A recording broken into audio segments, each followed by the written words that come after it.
Lebih spesifiknya apa? Coba Atika mau jawab. Ya benar ya, kaligrafi. Buat teman-teman udah bawa alat-alatnya kan? Udah bawa alat-alatnya ya? Kenapa sih kan kaligrafi itu berbahasa Arab teman-teman? Kenapa sih kita harus mempelajari bahasa Arab? Ada yang tahu nggak? Ya benar, tadi ada yang bilang karena bahasa Arab itu bahasa Al-Quran. Terus yang kedua, bahasa Arab juga bahasa Quran nanti teman-teman. Terus yang ketiga, bahasa Arab itu bahasa para pemimpin. Jadi kita di bulan puasa ini dijadikan sebagai momentum kita untuk mempelajari bahasa Arab. Salah satunya adalah kaligrafi. Nah, kaligrafi ini teman-teman kita maksudnya patah-patah gitu. Bedah sampai tuntas di sini, mulai dari jenis-jenisnya sampai dengan yang lebih mahal lagi. sampai dengan memang gini kan, tapi gininya lembut lah. Iya. Nah, pokoknya teman-teman ingat nih, karena kaligrafinya Itu juga kayak paling bukan tinggi deh. sebatas pada penulisannya saja, tapi ada seninya teman-teman ya. Jadi kita bakal belajar seni kaligrafi di sini. Karena ada prinsip gini teman-teman. Hidup dengan seni akan terasa indah, hidup dengan ilmu akan terasa mudah, dan hidup dengan agama akan lebih terarah. Jadi teman-teman manfaatkan momentum ini sebagai ajang buat teman-teman belajar, kita sama-sama belajar. Karena teman-teman tahu kan, kalau di bulan bahasa ini kita sekolah bakal lomba teman-teman. Nah, siapa nih yang bakal ikutan lomba kira-kira teman-teman? Boleh ngacung tangannya teman-teman? Belum ada yang tertarik ya, makanya kita di sini bakal sama-sama belajar biar lebih tertarik sama lebih bisa juga dan menguasai kaligrafi ya teman-teman. Teman-teman di depan teman-teman udah ada Ustaz Dr. Haji Mat Ali dengan Ustazah Zilfa Al-Fatimi. Boleh kita ucapkan salam bareng-bareng ya teman-teman. Assalamualaikum. Nah teman-teman, karena kita dalam belajar itu ada adabnya ya teman-teman. Jadi teman-teman selama pematerian berlangsung usahakan duduknya tegak dan bagusnya duduknya tegak, perhatikan jangan berbicara karena ilmu itu akan sampai kepada orang-orang yang menyimak. Jadi restu Allah itu ada pada dulu dengan teman-temannya. Jadi langsung saja kita beranjak ke materi yang akan disampaikan oleh Ustaz Dr. Haji Mat Ali dan Ustazah Zilfa Al-Fatimi. Waktu dan tempat dipersilakan. Bismillahirrahmanirrahim. Assalamualaikum warahmatullahi wabarakatuh.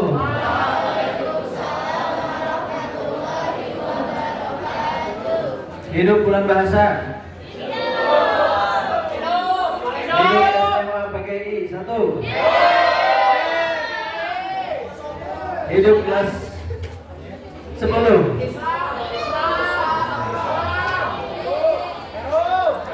Alhamdulillah wassalatu wassalamu ala Rasulillah wala haula wala quwwata illa billah. Ma ba'd. Rasulullah SAW pernah bersabda, innallaha jamilun yuhibbul jamal. Siapa yang tahu artinya?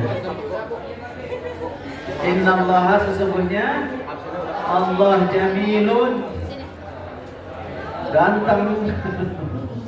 Allah itu maha indah. Bukti Allah maha indah apa? Anda diciptakan ganteng-ganteng, indah-indah tidak? Mungkinkah Anda yang ganteng, yang indah, yang cantik diciptakan oleh yang tidak cantik, yang tidak indah? Ya, alam raya ini indah tidak? Kalau Anda lihat ke gunung-gunung ya ketika oleh betul, indah tidak? Kenapa indah? Karena didesain oleh yang maha indah. Innallaha jamilun, Allah maha indah, yuhibbul jamal, mencintai keindahan. Kita mencintai keindahan tidak? Makanya bajunya harus indah ya. Jangan kancingnya satu hilang, Atau tidak pakai kancing? Ya, monggo di kancingan tapi di bulan. Indah tidak? Rambutnya indah tidak? Disisir. Ada yang tidak disisir rambutnya? Nah, berarti itu tidak cinta keindahan, ya. Halo, rambut harus indah, pakaian harus indah, gigi harus indah, semuanya harus karena Allah Maha. Nah, salah satu keindahannya hari ini kita akan belajar khusus kaligrafi.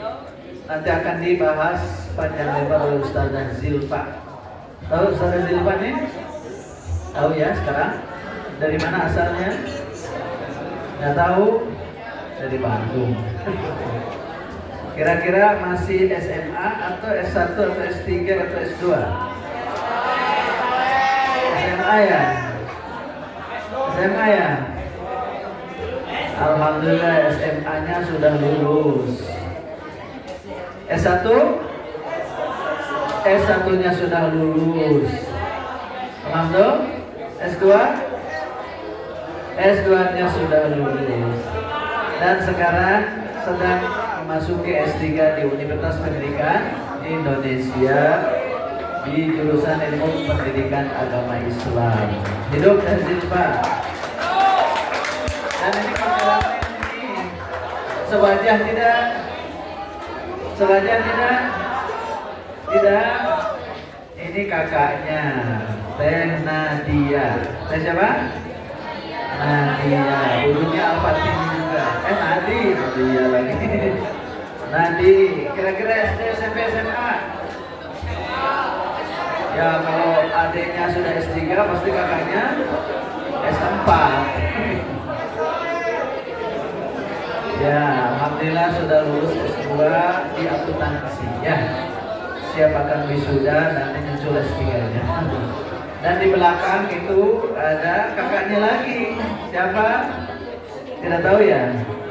Teh Nida. Nida dan Mia Ramdhani. Tapi beliau sudah kerja di Dinas Perhubungan Kota Bandung. Itu yang mengurus-urus atau lalu lintas, lampu lalu lintas. Ya, ada yang ngurusnya tidak lalu lintas. Untuk di Bandung dipantau oleh Nida ya.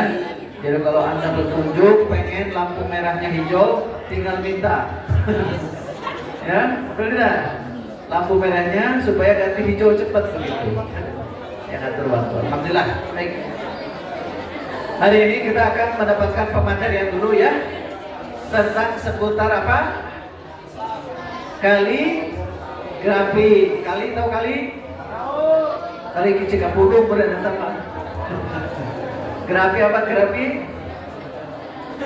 Supaya tahu apa kaligrafi, bagaimana sejarahnya dan kaitannya dengan kaligrafi bahasa Arab, bagaimana jenis-jenisnya, bagaimana keindahan masing-masing dan bagaimana kita belajarnya, itu semua akan dibahas tuntas dalam waktu berapa menit? Waktu berapa menit? Secukupnya ya. Siap ya? Siap tuntutan? Siap tidur? Siap tidur. Jangan ada ya. Siap mendengarkan? Kok tidak siap sih? Siap mendengarkan? Siap perhatikan? Siap apa? Siap tidur. Siap memperhatikan? Siap ya? Siap dan siap. Halo? Kalau ustaznya ini siapa ya? Tahu tidak? Ada hubungan apa dengan yang bertiga tadi? Ayahnya. Ayahnya dulu pernah PPL. Ya, praktek ngajar di PGII ketika Anda belum dibentuk. Halo? Ketika Anda belum dibentuk. Kapan? Tahun 1989. Sudah lahir belum? Masih di alam ruh ya? Alhamdulillah sekarang, dulu di alam ruh, sekarang sudah nyata ya. Jadi dulu pernah PPL tahun berapa? 89. Berapa tahun ya? Udah 50 tahun. Alhamdulillah ya. Dulu masih muda ya. Sekarang masih tua. Halo? Siap mendengarkan? Siapa ya? HP-nya disimpan dulu, HP-nya. Simpan dulu. Halo? HP-nya masukkan ke kantong. Kantong ke saku. Ayo masukkan ke saku HP-nya. Siap tidak lihat HP-nya? Siap lihat ke layar?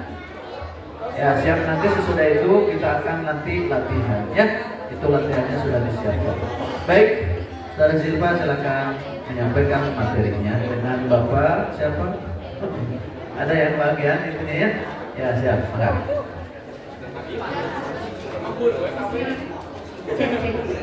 Bismillahirrahmanirrahim. Assalamualaikum warahmatullahi wabarakatuh. Waalaikumsalam warahmatullahi wabarakatuh. Alhamdulillahirabbil alamin wassalatu wassalamu ala asyrafil anbiya'i wal mursalin wa ala alihi wa sahbihi ajma'in. Amma ba'd. Pertama-tama mari kita panjatkan puji dan syukur kehadirat Allah Subhanahu wa taala yang telah mengumpulkan kita di aula SMA PGRI 1 Kota Bandung. Dan karena telah dipaparkan kita akan membahas apa, mari kita mulai slide 1. Sebelum kita melihat jenis-jenis kaligrafi, kita akan mengetahui dulu apa itu pengertian kaligrafi. Kaligrafi adalah seni menulis kita yang menggunakan bentuk huruf sebagai elemen estetika. Istilah ini berasal dari bahasa Yunani, yaitu kalis, ekalos yang berarti indah dan grafe yang berarti tulisan. Dalam kaligrafi, fokus utamanya bukan hanya pada isi tulisan, tetapi juga pada keindahan dan harmoni bentuk huruf serta komposisi keseluruhan karya. Dalam konteks Islam, kaligrafi dikenal dengan istilah khat dan sangat dihargai karena digunakan untuk menulis ayat-ayat suci Al-Quran. Seni ini menjadi salah satu bentuk ekspresi artistik tertinggi dalam budaya Islam. Karena penulisan ayat-ayat Al-Quran dengan indah dianggap sebagai bentuk ibadah dan penghormatan terhadap firman Allah Subhanahu wa taala.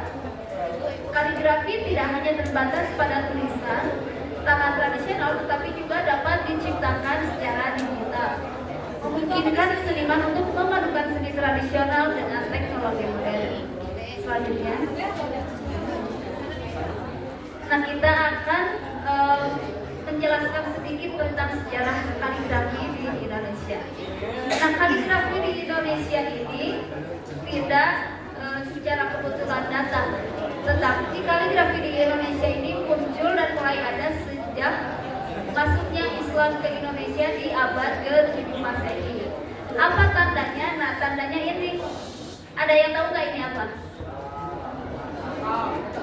Apa? Bukan. Lebih sedikit lagi, bukan prasasti. Kalau di kuburan biasanya sekarang. Nah, ya, batu nisan. Ini tahu nggak batu nisannya siapa? Nggak tahu ya? Nah, ini batu nisannya Fatimah binti Maimun yang meninggal di tahun 1098 Masehi kalau tidak salah di kota Gresik. Gresik itu di Jawa apa? Jawa Tengah ya, dan Jawa Tengah.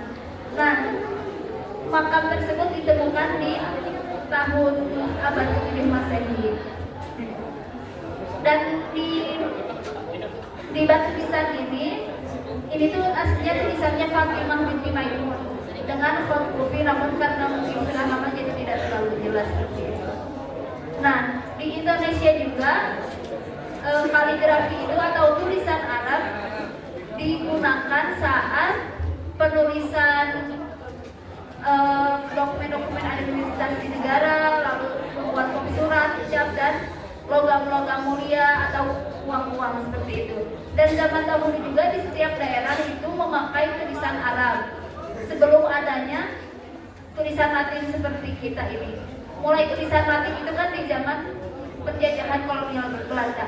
Nah, sebelum penjajahan kolonial Belanda, kita itu di Indonesia menulisnya memakai huruf Arab yang bisa disebut Arab Pegon, Arab Jawi, dan lain sebagainya. Namun tidak memakai bahasa Arab, tapi tulisannya Arab, tapi bahasanya bahasa Indonesia. Indonesia atau bahasa Melayu seperti itu. Selanjutnya. Nah, ini tokoh kaligrafi Indonesia.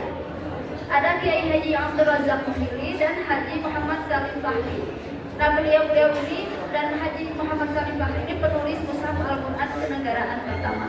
Sebenarnya ini masih banyak lagi tokoh-tokohnya, namun yang ada fotonya hanya 2, jadi saya cantumkan 2 saja. Selanjutnya. Nah, ini jenis-jenis khot. Yang pertama ada khot naskhi. Kenapa dinamakan khot naskhi? Nah, khot naskhi ini berasal dari bahasa Arab, yang nasakh yang artinya menyalin. Nah, kenapa disebut menyalin? Karena khot ini biasa digunakan untuk mencatat informasi-informasi atau menulis biasa. Nah, di dalam Al-Quran di negara kita, di Indonesia, mushaf yang kita sering baca itu menggunakan khot naskhi. Udah biasa kan yang sering lihat yang kayak gini, sering lihat jenis tulisan ini.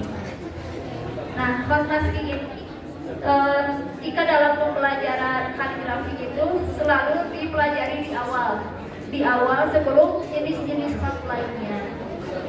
Selanjutnya.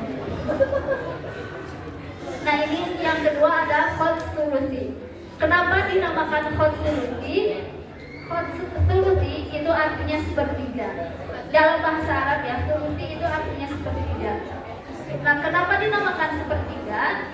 Karena diambil dari bentuk pena yang biasa digunakan dalam penulisan khot sulusi. Nah, khot sulusi ini biasanya penanya itu lebih besar sepertiga dari khot yang kita tulis untuk khot naskhi gitu. Jadi lebih besar lagi. Bisa dilihat dari penulisannya lebih tebal, dan khot sulusi ini sedikit lebih rumit dari khot naskhi yang tadi yang kita biasa tulis. Lebih panjang dan lebih halus dan bisa diukir dibentuk sesuai keinginan kita, namun sesuai kaidah seperti itu. Selanjutnya. Nah, ini khot riq'ah. Kenapa dinamakan khot riq'ah?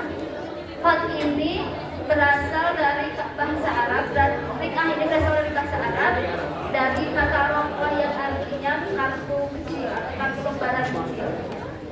Nah, khot riq'ah ini sering digunakan dalam penulisan biasa di dunia Arab. Nah, kalau di dunia Arab atau di area-area Arab, menulisnya pasti seringnya orang-orang itu memakai khot riq'ah karena lebih cepat cara penulisannya dibanding dengan khot naskhi yang sedikit lebih dikit. Namun di Indonesia kita tidak pernah memakai khot riq'ah. Nah, khot riq'ah ini biasa dipelajari setelah khot diwali, biasanya seperti itu jika di Indonesia.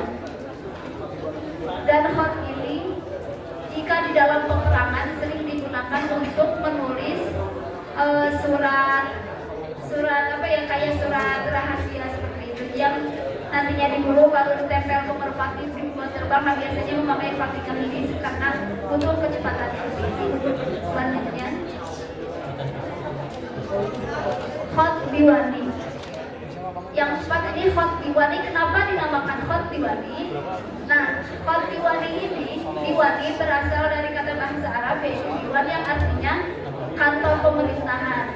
Di zaman Turki Utsmani, khot diwani ini sangat sering digunakan di arsip-arsip perkantoran, lalu di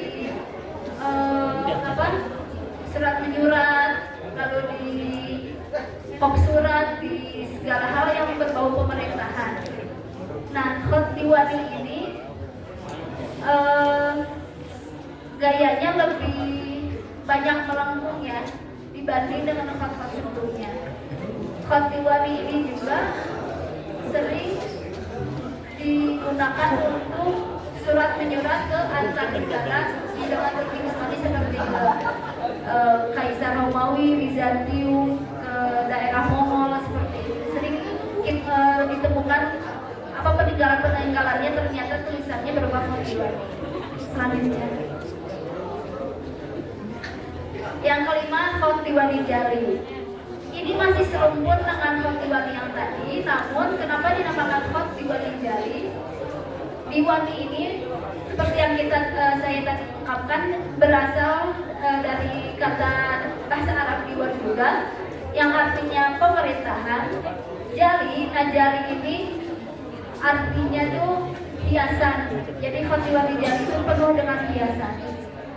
Nah, bisa kita lihat perbedaan sebelumnya. Karakteristik khotiwani jali ini lebih panjang-panjang seperti itu ya, dan lebih banyak ornamen-ornamen di atasnya seperti huruf K kecil seperti ini.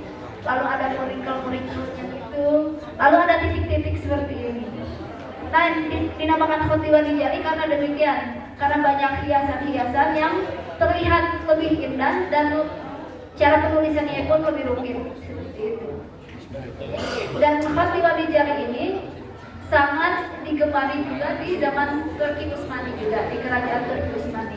Kita bisa lihat, mungkin kalau ada yang pernah ke Turki, di masjid pasti sering banyak yang memakai khotiwani ini. Dan di arsip pemerintahan juga, di kop suratnya, di sampul suratnya sering memakai khotiwani jali ini. Jadi jika orang melihat khotiwani jali itu saat zaman Turki Utsmani itu sangat berwibawa sekali seperti itu.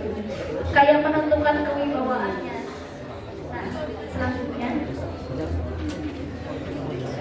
khot kufi. Kenapa dinamakan khot kufi, teman-teman? Kufi ini berasal dari kota Kufa di Irak. Nah, khot ini khot tertua di dunia.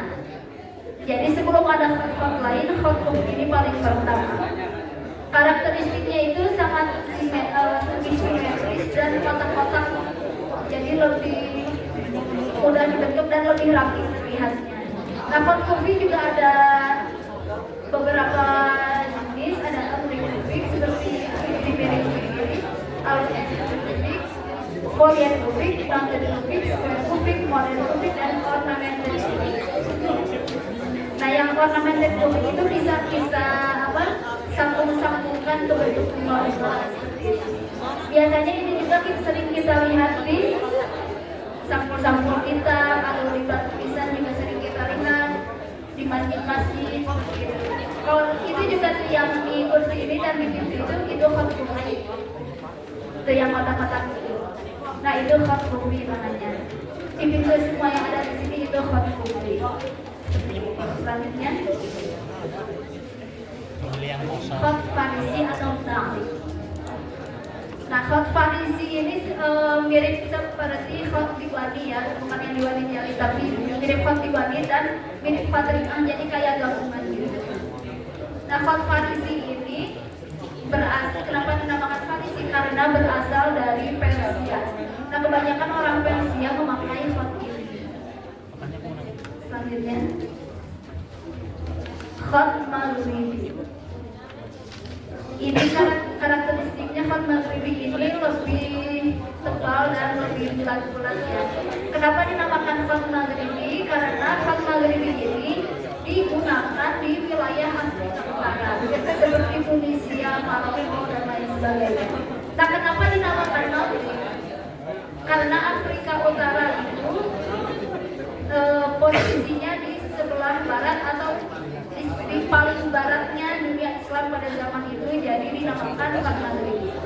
Nah, sampai sekarang juga mungkin masih dinamakan Maghrib ya, meskipun dunia Islam sudah hampir menyebar luas ke seluruh dunia.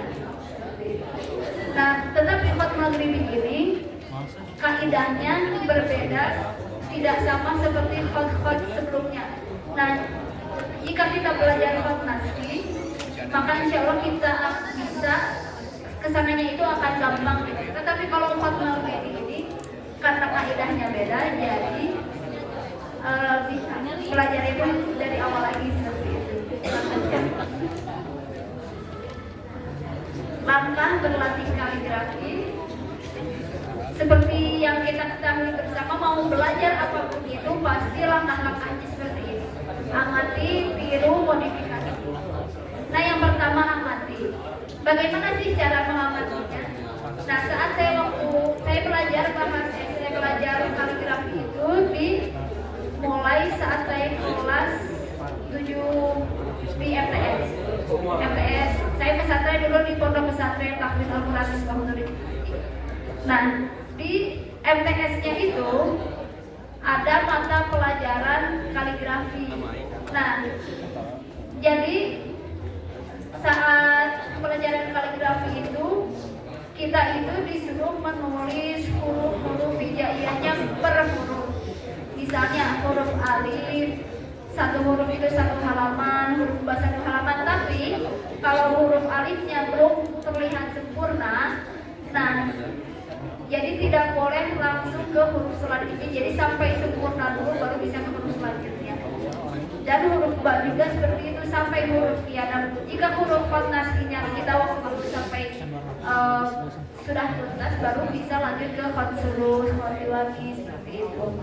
Nah, bagaimana cara menirunya? Melalui amati tadi.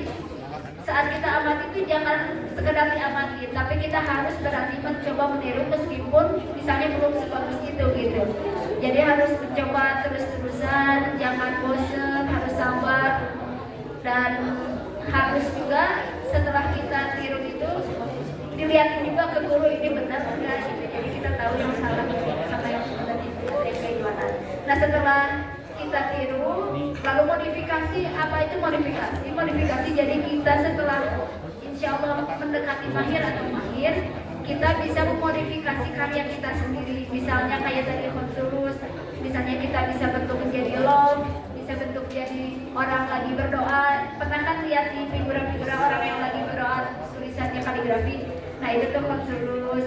Terus misalnya membuat jadi kapal. Nah itu tuh dari hasil kita memodifikasi dari sebelumnya kita mengamati dan meniru. Selanjutnya, media latihan dasar kaligrafi. Nah untuk media latihan dasar kaligrafi biasanya kita menggunakan kertas folio yang ada di hadapan teman-teman ya. Kenapa pakai kertas folio? Karena banyak garisnya. Jadi biar kita bisa belajar apakah huruf ba itu di atas garis, di bawah garis, atau di tengah-tengah garis. Dan yang kedua seperti yang biasa menggunakan pensil. Nah pensil yang ada di sini itu pensil yang sudah pipih bentuknya. Jadi bukan pensil biasa. Namun tidak apa-apa menggunakan pensil biasa untuk memotret seperti itu. Selanjutnya ini ada buku pola-pola. Nah, ini banyak dijual di mana-mana, jadi kita bisa langsung beli aja. Dan di dalam buku ini terdapat banyak-banyak tata cara penggunaan spidolnya, tata cara pembentukan hurufnya seperti apa gitu. Selanjutnya, media latihan menengah kaligrafi. Di sebelah sana itu ada karton ya. Dan yang ini ada spidol biasa dan spidol kaligrafi lalu khatam. Nah, biasanya yang menggunakan karton itu biasanya untuk membuat pola yang nanti kita lihat setelahnya di kaligrafi. Nah, untuk yang spidol di atas, spidol yang kecil yang kalian bawa juga, kan itu belum dipotong ya. Nah untuk kaligrafi harus dipotong pipih terlebih dahulu gitu. Harus dipotong, kan bentuknya itu seperti ini ya. Nanti dipotong gitu. Nanti dah dipasang di workshop kita lakukan. Nah kalau nggak mau dipotong-potong, bisa langsung beli di fotokopian juga banyak ya. Spidol kaligrafi yang di bawah seperti ini. Nah, jika kita sudah expert atau sudah mahir memakai spidol dan pensil, kita bisa menggunakan kayu ini. Tahu nggak ini apa nama kayunya? Suka keciwang buat gigi. Nah, ini namanya kayu handam. Kayu apa? Handam ya. Nah, kayu handam ini cara penggunaannya dicelup ke tinta yang ada di belakang sana.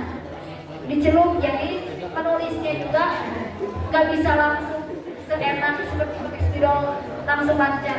Jadi harus celup, digosok dulu ke kapas, takutnya ketebelan, baru itu lagi celup lagi kayak gitu.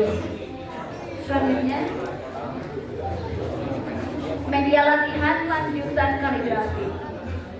Ini semuanya kita sudah tahu ya, apa yang nama yang ada di sini. Yang pertama ada kanvas, lalu ada triplek, dan yang itu tahu kertas apa?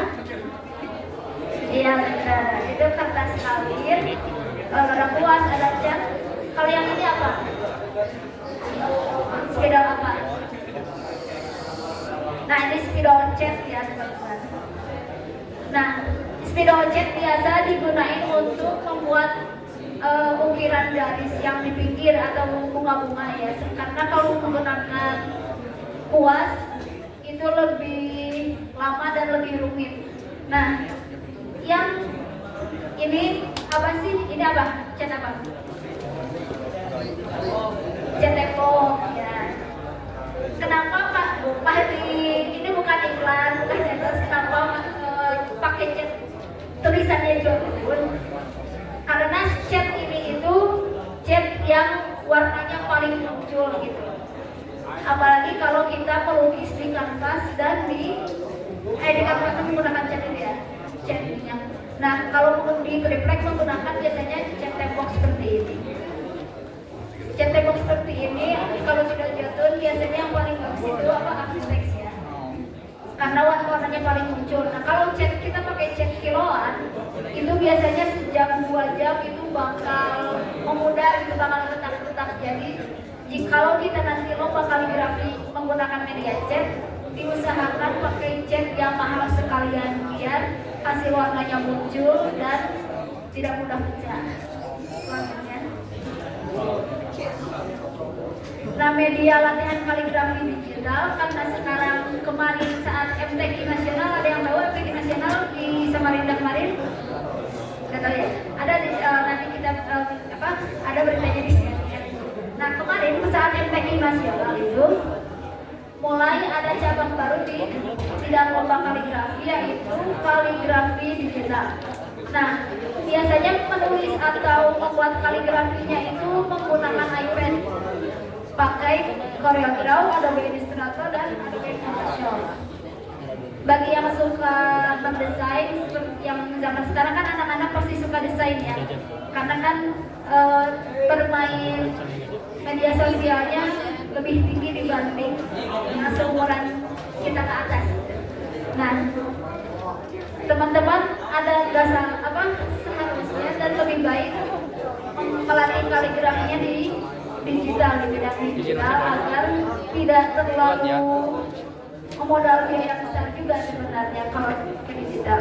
Karena kan kalau yang memakai cat itu sebenarnya modalnya lebih besar dibanding menggunakan kaligrafi digital yang hanya bermodalkan internet dan iPad, meskipun iPad-nya mahal ya. Nah, selanjutnya ini jenis karya kaligrafi pada lomba MTQ. Ada yang tahu lomba MTQ? Pernah lihat? Nah, lomba MTQ ini singkatan MTQ itu singkatan dari Musabaqah Tilawatil Quran. Kenapa kok kaligrafi ada di Musabaqah Tilawatil Quran?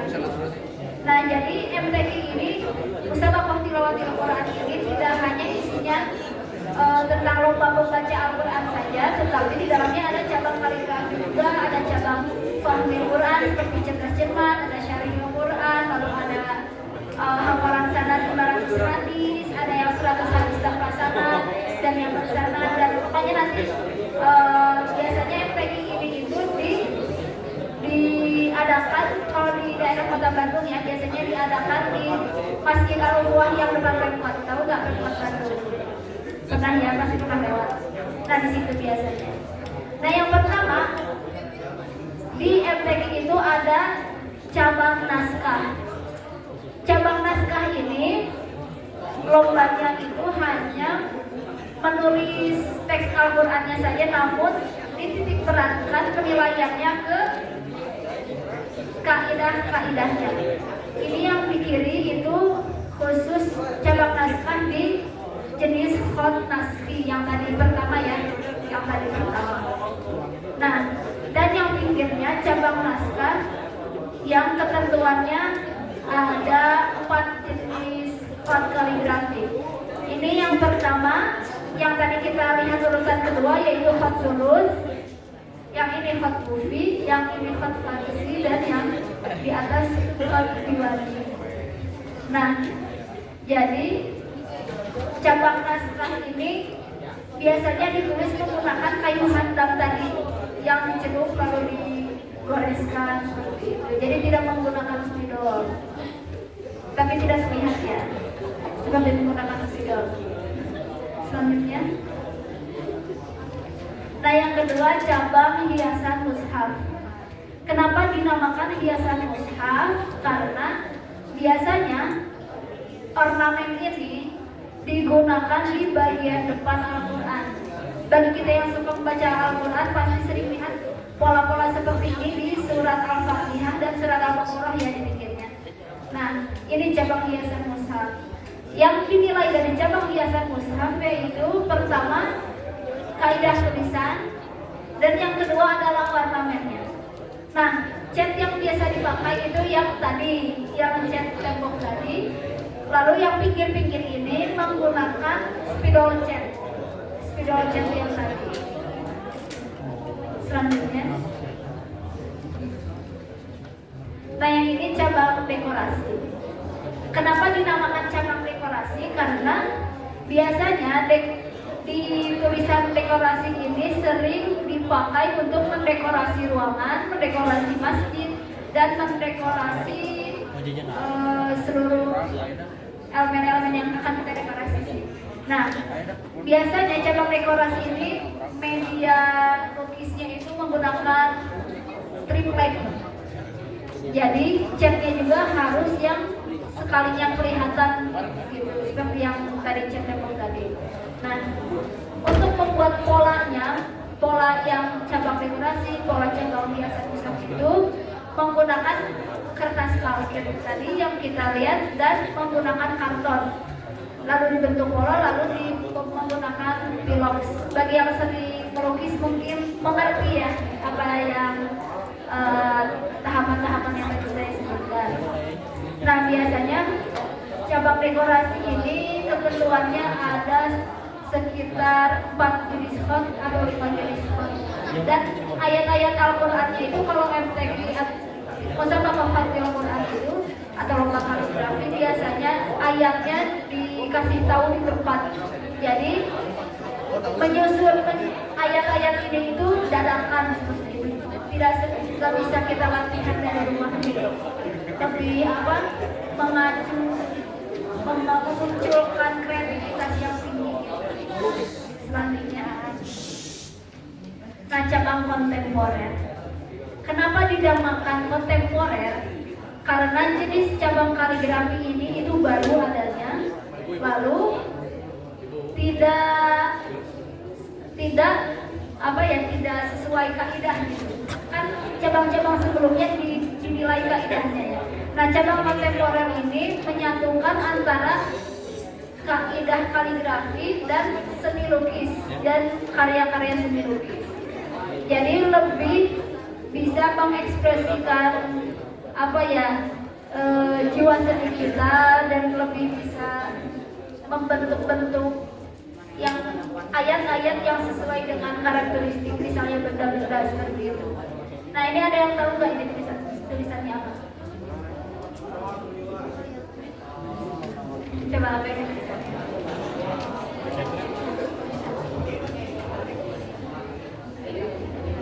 Ini tulisannya itu walaqad yassarnal Qur'ana lidzikri fahal min. Nah, iya itu. Nah, kalau kita udah bisa kaligrafi dari awal atau dari yang pertama pasti itu, nah biasanya kita nantinya bakal bisa membaca karya-karya seni kaligrafi yang mungkin saat kita nggak tahu, sebelumnya kita nggak tahu, sekarang kita menjadi tahu. Yaitu walaupun yassarnal Qur'ana lidzikri fahal min. Nah, ayat kalau kita ikut cabang kontemporer, misalnya kita dapat ayat walaqad yassarnal Qur'ana lidzikri ini, si lukisannya juga harus dikaitkan. Jangan misalnya walaqad yassarnal Qur'ana lidzikri tapi gambarnya ember atau gambarnya apa gitu. Nah, jadi harus disesuaikan agar sesuai ketentuan dan menang juga. Selanjutnya, cabang kaligrafi digital. Ini cabang kaligrafi yang baru ya, yang seperti tadi menggunakan Corel Draw, menggunakan Adobe Photoshop dan Adobe Illustrator. Nah, kaligrafi ini baru kemarin ya diadakannya di Samarinda, Kalimantan Timur. Biasanya menggunakan iPad dan dikerjainnya di tempat ya, nggak dari rumah seperti itu. Selanjutnya, selamat mencoba. Selanjutnya selamat mencoba, kita kembalikan ke Ustaz Dr. Muhammad Ali. Ya, tepuk tangan kepada Ustaz Yazid. Alhamdulillah, kita sudah mendengarkan paparan tentang apa? Kaligrafi. Sejarahnya kapan Akademi datang ke Indonesia? Bersamaan datangnya ajaran Islam, ya. Makanya di apa tadi? Batu nisan, tahu batu nisan? Batu buat apa? Anda sudah pesan belum? Belum. Nanti kalau pesan batu nisan ingin diukir jadi pot, kalau sudah ada Silva ya. Siapa ada pesan? Enggak mau. Belum mau mati ya? Ya? Berapa tahun lagi kita hidup? Tahu tidak? 100 tahun lagi siap? 100 kali pemilu lagi siap? Hah? 100 kali pemilu berarti berapa tahun? 500 tahun? Ya. Umur umat Nabi Muhammad SAW rata-rata berapa? Ayo. Rata-rata berapa? Ada yang 700 tahun ada? Kalau Nabi Adam itu 900 tahunan ya. Nabi Nuh 900 tahunan. Kita amaru ummati ma baina sittin ila sab'in. Umur umat Nabi Muhammad itu sekitar 60 sampai 70. Sekarang sudah umur berapa? 15, 70 kurang 15 berapa? 65 tahun lagi. Nah, 65 tahun harus menjadi umur yang bermanfaat. Amin. Persiapan hidup berapa? Sampai umur berapa? Rasulullah persiapkan hidup sampai umur berapa? Sampai umur 20. Ya. Rasulullah sampai umur 20 mempersiapkan diri untuk bisa mengatasi kehidupan. Maka di usia 20 sudah mandiri, sudah mampu berbisnis, dan puncaknya di usia 25 tahun Rasulullah sudah menjadi orang kaya. Hebat tidak? Jadi Anda juga harus mempersiapkan diri nih, ya. Sampai usia 20 tahun harus sudah mandiri, jangan minta mama papa terus. Siap? Nah, salah satunya nih profesi kaligrafi ini sangat menguntungkan saudara, ya. Kalau Anda bisa buat kaligrafi, bisa menjadi milioner ya. Alhamdulillah. Siap menjadi ahli kaligrafi? Siap tidak? Siap apa? Siap apa? Siap menjadi ahli kaligrafi. Saya berharap sekalipun tidak semua, adalah di antara kalian yang ingin menjadi kaligrafer Indonesia. Hebat. Ya, siap tidak? Ntar urutan lain itu bangun. Bangun. Iya. Nah, siapkan alat tulisnya. Siapkan alat tulis, kita berlatih. Ingin semua hot latihannya? 7. Tadi 7 tradisional, 7 hotnya. 8 ya? Mau dilatih semua? Mau? Wah, itu harus bertahun-tahun ya. 1 tahun lah, bisa ya? Tapi kalau hanya beberapa menit, kita akan berakhir di jam berapa? Hah? Jam berapa? 11.30 ya. Kita berakhir di 11.3. Sekarang jam berapa? Bu, KWC bu. Sebelum 40. Berarti tinggal Berapa menit lagi? 50? Berapa lagi? 40 menit? Siap 40 menit untuk berlatih? Nah, siapkan alat-alatnya. Yuk, siapkan alat-alatnya. Ayo, siapkan alat-alatnya. Halo, HP-nya disimpan dulu, HP-nya disimpan. HP-nya masukkan ke saku. Ayo, masukkan ke saku HP-nya. Ya. Yuk, mana tempat nulisnya? Mana tempat nulisnya? Maunya tidak tolong bantu. Ya, coba agak bergeser ke sini supaya teman-teman bisa nulis. Ya, geser supaya teman bisa nulis. Ya. Halo. Siap? Ya, siap.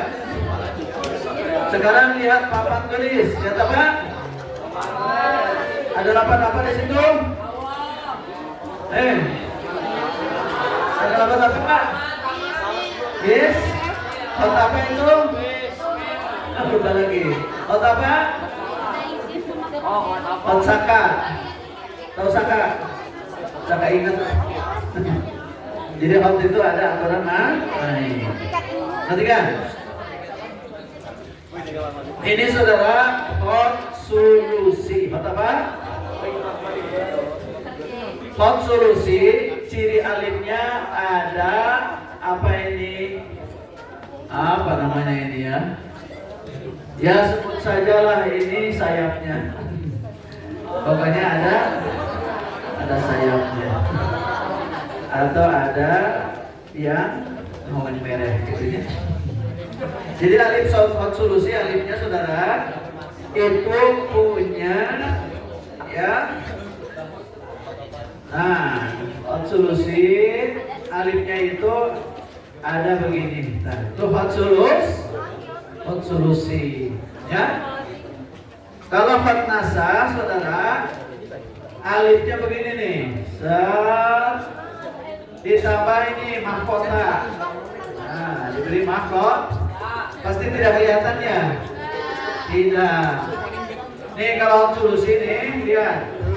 Kalau besarnya kayak gini nih alifnya nih. Nah, ada kesininya.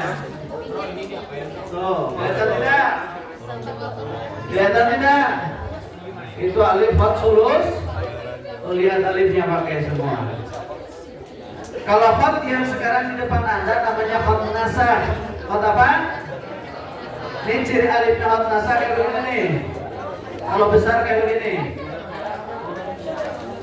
Ininya ada mahkotanya. Ya, gitu. Nah, gitu. Itu hot apa? Hot apa? Hot nasa begitu alifnya. Ya. Jadi alifnya itu, hot nasa itu alifnya ada kepalanya. Jadi kalau ada alif kayak begitu itu hot nasa. Kalau hot diwani, saudara, alifnya itu ada lancip dan nih hot diwani kayak begini nih tadi. Alifnya seperti ini. Tuh. Ya. Kalau dibesarkan kayak begini nih.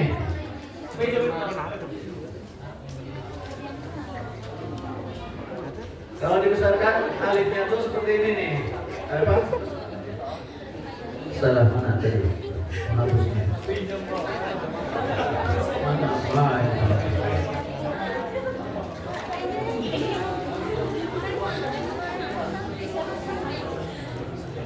Nih, hot diwani alifnya seperti ini nih.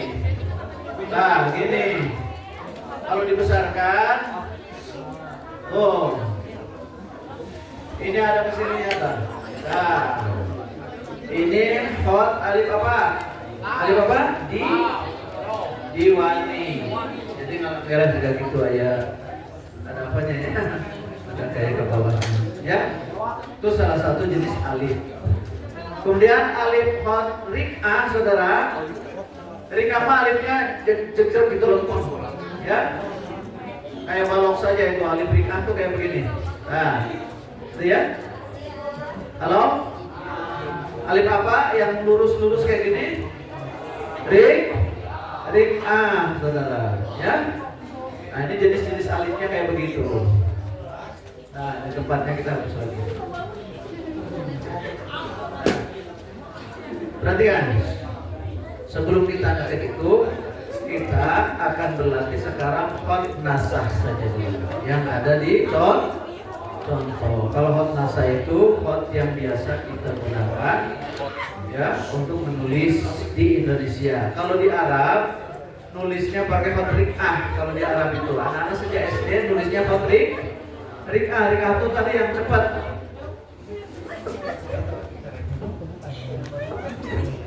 Kalau hot ring A kayak begini saudara. Nulis bismillahnya itu kayak begini. Ini saja. Tuh. Ya, minnya itu kecil saja. Sinnya kena panjang saja. Kemudian alifnya begini. Ya. Kemudian lamnya begini. Nah, gitu. Nanti begini saja. Tuh. Hanya begini langsung. Nah. Tuh. Gitu. Nah, gitu. Itu apa? Apa itu? Rika. Jadi hot rika kayak nulis steno, saudara. Jadi kalau bicara alhamdulillah itu misalnya ya, cukup gini saja dia. Alhamdulillah. Itu Rabbil alamin. Ah, gitu ya. Ah, gitu. Bagus tidak? Apa itu? Apa? Rika, jadi rika tuh cepet. Cepat seperti ini. Baik, ini contoh saja ya. Contoh. Bismillah misalnya pakai hot apa?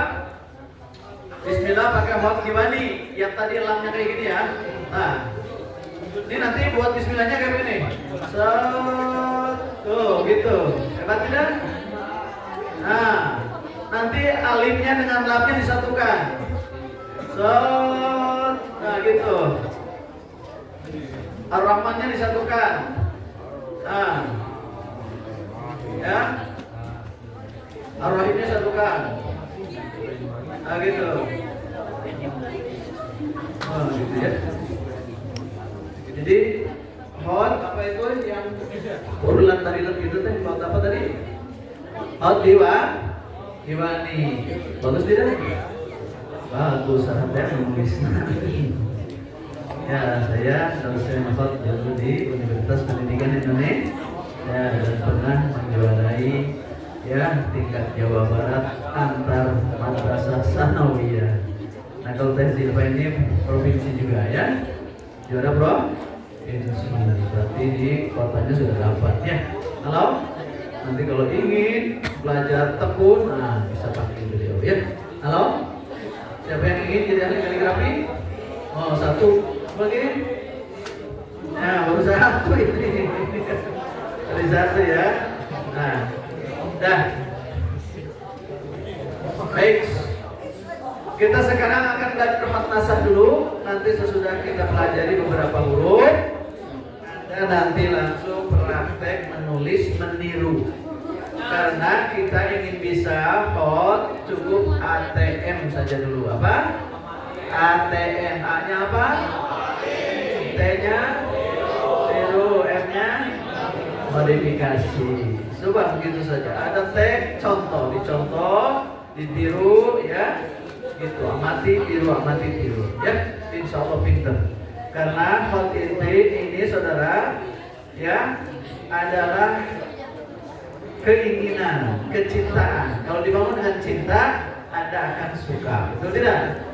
Kalau akan suka maka Anda akan berjuang, betul? Supaya memperoleh kemampuan menulis. Paham tidak? Paham tidak? Tapi kalau tidak disertai rasa cinta kepada kaligrafi, ya cuek, ya cuek. Betul tidak?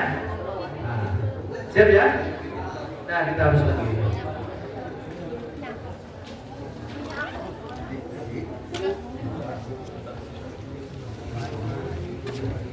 Ya, kita misalkan ini garis ya, apa garis, tuh garis ke depan ke lurus ya. Nah, Hot apa ini? Hot nasa. Hot apa? Hot apa? Nasaknya apa? Naskah. Naskah itu apa? Teks. Teks itu apa? Tulisan tenaon? Huruf tenaon? Jadi disebut naskah karena dia tulisannya untuk membuat teks-teks. Jadi teks-teks di buku-buku, di Al-Quran, di kitab-kitab itu pakai hot apa? Naskah. Hot apa? Naskah. Nah, ciri hot naskah, saudara, alifnya, halo, alifnya pakai apa? Pakai mahkota.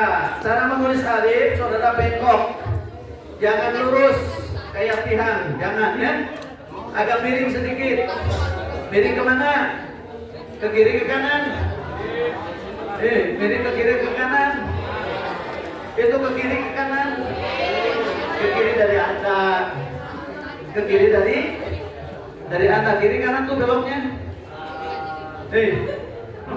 Kiri kanan tidak tahu. Kalau dari Anda kiri sebelah utara, sebelah selatan. Masuk utara selatan deh. Utara mana utara? Telur.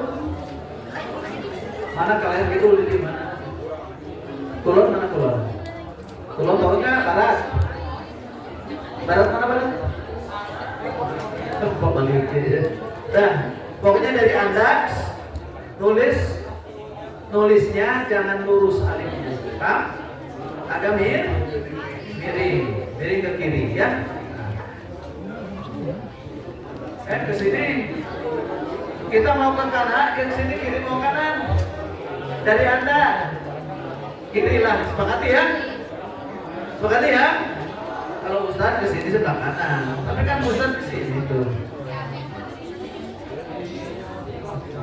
Ya, ininya ke kanan. Oh ya, bawahnya ke kanan. Di atasnya kiri. Lihat. Alifnya diberi apa? Diberi apa? Mahkotanya gitu. Ya? Ya? Jadi kalau besar kayak gini nih, lihat. Nih. Nah, kayak begini. Tuh. Begini ya. Itu alif apa? Nasa. Kota apa? Nasa itu apa? Nah, nasa teh? Nah. Ini untuk lam juga sama. Untuk apa? Lam. Hanya lam harus di bawah kan? Ada bawah garis. Jadi alifnya segini lah. Nah. Ya. Nah, gitu. Kemudian lam, saudara, lam sama, tapi ke bawah sedikit. Nah, pada mantrit ya.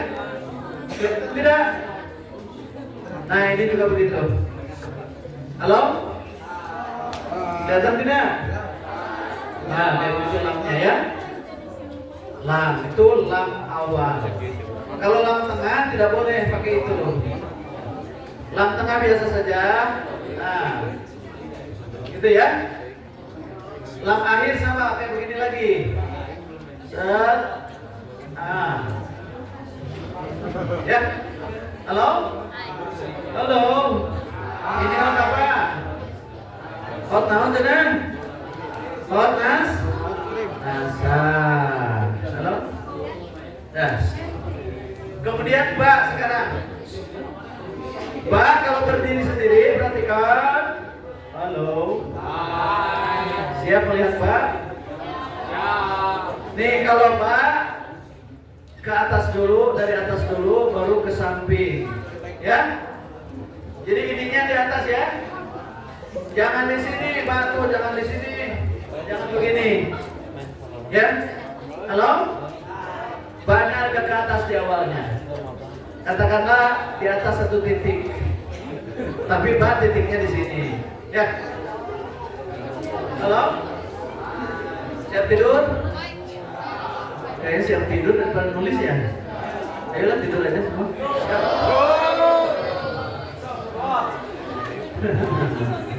Ya siap tidur ya? Nah, tapi sebelum tidur kita berlatih dulu hot. Betul tidak? Betul tidak? Siapa tahu ada yang menjadi kaligrafer nanti ya. Halo? Sekarang belum, mungkin nanti pas ada lomba kaligrafi, wah siap saya, gitu ya. Ya, ini tak juga sama, tak juga sama ya. Tapi saudara kalau di tengah misalnya gabungan ba, ta, ta, kira-kira bergigi berapa? Ba, ta, ta, bergigi berapa? 3 ya. Nah kalau ditulisnya begini semua, saudara, ini kurang bagus, ya. Kayak sin jadinya ya. Betul tidak? Kayak sin tidak? Nah kalau kayak seperti ini kurang bagus, maka gigi yang kedua diangkat ke atas. Gigi yang kedua apa? Diangkat ke atas. Jadi begini nah gitu ya. Ba, baru ini ta ya, buat ta, baru ta-nya begini. Tuh ya. Jadi kalau ada 3 giginya, yang tengah dikeataskan. Buat apa? Supaya indah, supaya tidak tertukar dengan gigi sin. Betul tidak? Ya, gitu. Batata, ya.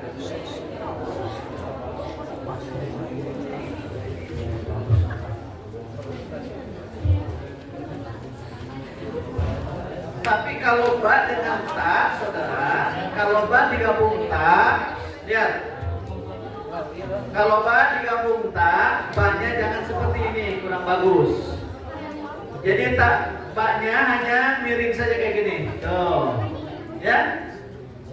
Baru dengan ta. Ya, ba apa? Ba dengan nun misalnya. Nah. Itu ya. Tidak begini, kurang bagus. Ini kurang bagus. Ini yang bagus miring saja. Jadi kayak gini lah. Ini kayak miring. Baru di sini ada nun. Ya. Dan nun. Nah itu cara-cara penulisan huruf nasab. Ya. Kalau jim, Ustaz gimana jimnya? Halo. Jim awal, saudara. Nah, di sini harus titiknya tapi di bawah, tapi dari garis ke atas nih untuk ini 1 titik ya. Jimnya itu jangan, tidak boleh begini menulis jim. Gitu, salah betul. Salah secara kaidah, jadi tidak boleh lurus ya. Untuk jim nasab harus seperti ini nih, melengkung ke atas ya. Halo.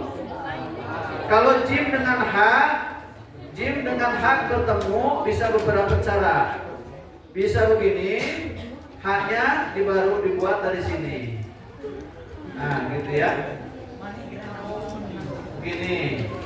Atau jimnya lebih tinggi sedikit. Lihat. Nah, baru di sini H. Tuh, gitu ya. Halo? Ya. Jadi kalau H-nya ada 2 ditambah jim, tinggi lagi. Ya. Nah, gitu ya. Jadi kalau H dengan H tulisannya agak miring gitu. Ya. Yang susah nanti ain, saudara. Ain.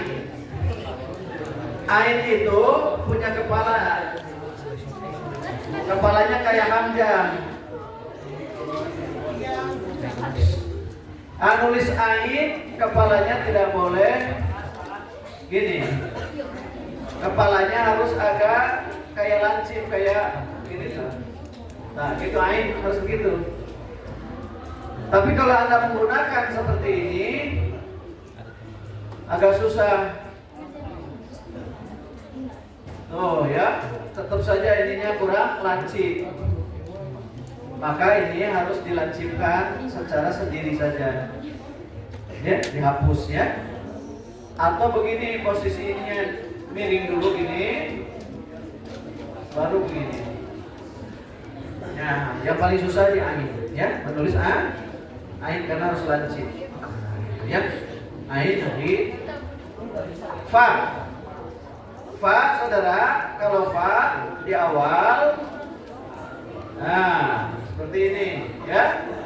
Kalau fa di tengah, begini, ya. Itu harus seperti itu, ya. Fa, of di awal sama, ya. Of, Kira-kira gimana? Ada yang mau ditanyakan? Ya. A kecil. Ya.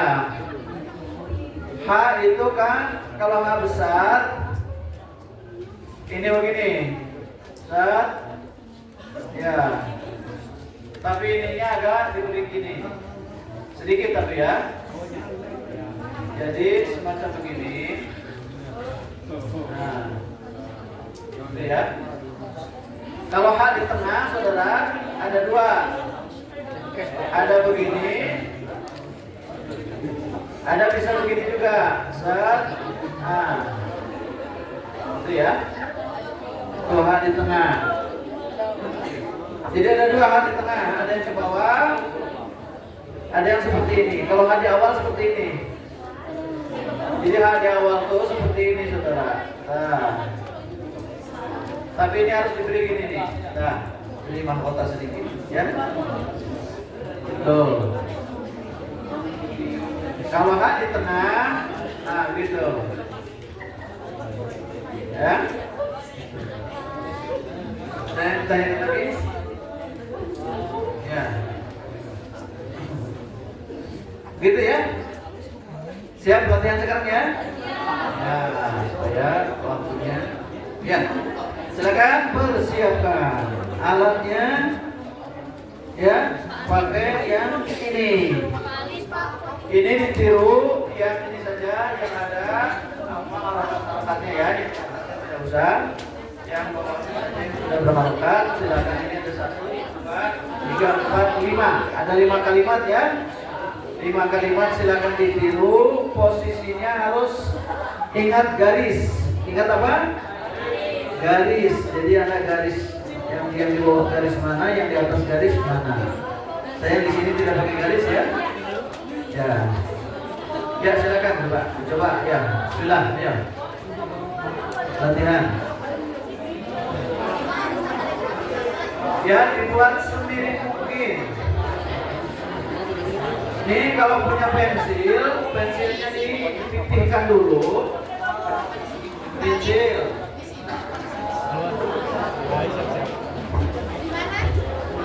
Ini saudara, kalau punya pensil, pensilnya dipipihkan dulu. Ditipiskan, kemudian nanti dipotong diagonal. Seperti ini. Nanti menyimpannya sesuai dengan ini posisi ini tuh. Oh, jadi ininya lancip ke atasnya ya. Lancip tuh ya. Oh, lancip ke atasnya, jadi nanti posisi hurufnya jadi begini tuh. Seperti ini ya. Ini jangan berubah. Jadi putaran-putarannya jangan berubah supaya nanti menghasilkan ada tipis ada tebal. Ada tipis ada tebal. Jadi kalau misalnya ada begini, maka nanti kalau ke bawah, lebih tebal. Ya. Jadi posisinya tetap ini ke bawah, tebal. Karena tidak berubah ininya. Ya, memegangnya tidak berubah, jangan berubah posisinya. Ya, silakan mulai. Ya. Nulisnya langsung saja di bawah itu ya. Atau mau di kertas itu. Mau dibuat langsung. Ya silakan dibawa langsung. Silakan. Biar lancip. Ya silakan. Di bawah saja, di bawah tulisannya ya. Dikirimkan. Ya itu. Ya. Silakan. Nah, ke bawahnya. Disalin aja, disalin yang bagus. Silakan. Ayo mulai. Disalin saja. Di sini saja. Ya, ditulis di bawah ini saja, langsung disalin ya. Disalin di bawahnya. Paham? Ya, silakan. Ya, bawahnya. Itu di garis bawah dulu. Tulis itu ya.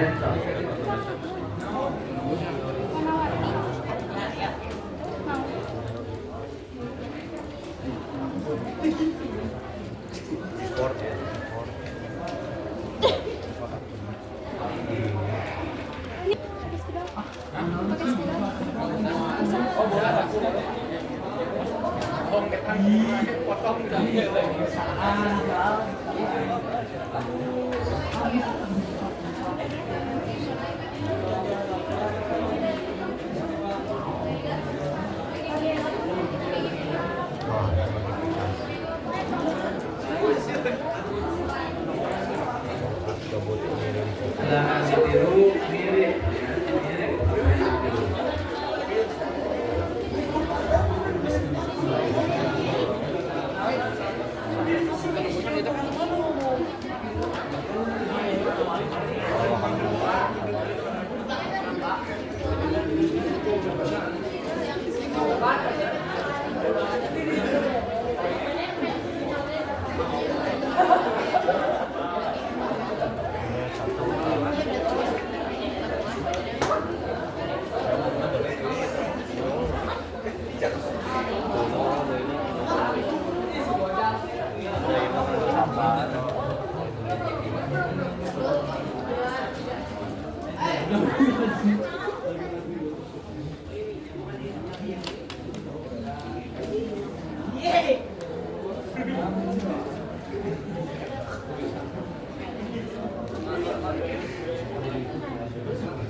Nulis bahu jangan di atas garis ya. Kepalanya di atas tapi ekornya ke bawah. Lihat bahu. Nah, gini ya. Jadi bahu jangan di atas semua. Jangan seperti alif gitu, jangan ya.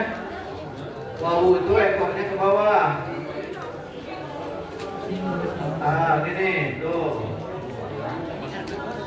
Ya.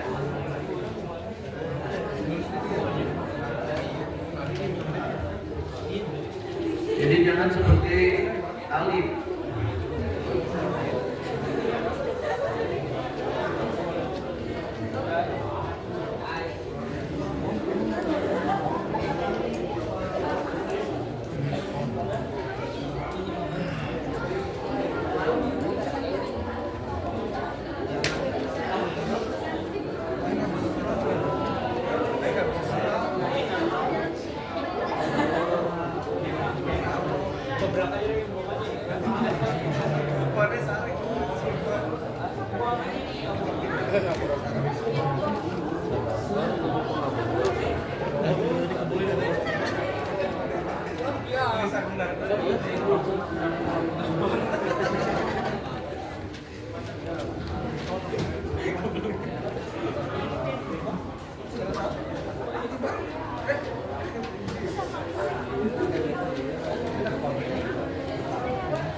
Ada andanya. Ya. Ini masih di foldernya begini.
Kebiasaan baterai.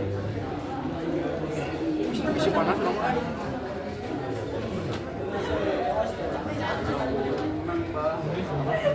Kalau tadi handapnya. Hah? Wow, handap.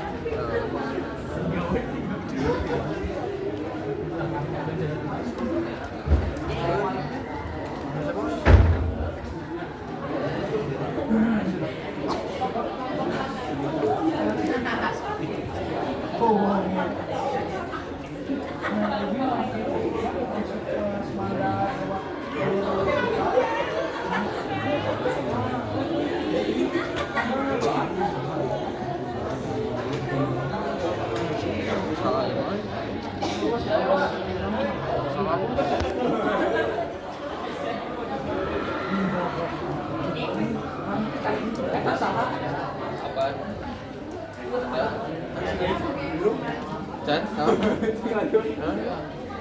tinggalin lawan bro. No ya. Nilai. Ayo. Relax.